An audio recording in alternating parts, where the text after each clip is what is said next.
এখন চলে এসেছি বিয়ের মণ্ডপে। কতটা সুন্দর করে সাজিয়েছে এই বিয়ের মণ্ডপ তোমরা কিন্তু দেখতে পাচ্ছ। তো এরপর চলে আসে ব্রাইড, আর এখন শুরু হয়ে যাবে বিয়ের সমস্ত রিচুয়ালস।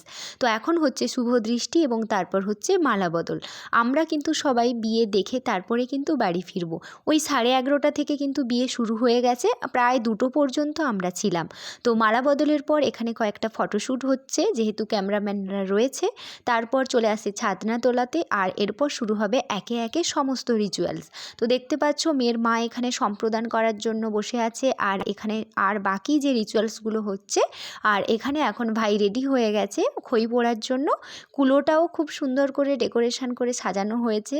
তো এরপর দেখতে পাচ্ছ যে যা যা হওয়ার বিয়ের নিয়ম সেগুলো হচ্ছে, এবং এরপর সিঁদুরদানের জন্য রেডি। মুহূর্তটা প্রত্যেকটা মেয়ের কাছে খুবই স্পেশাল, কারণ এতদিনের অপেক্ষা এখানে কিন্তু অবসান এই সিঁদুরদানেরই মাধ্যমে পূর্ণতা পায়। তো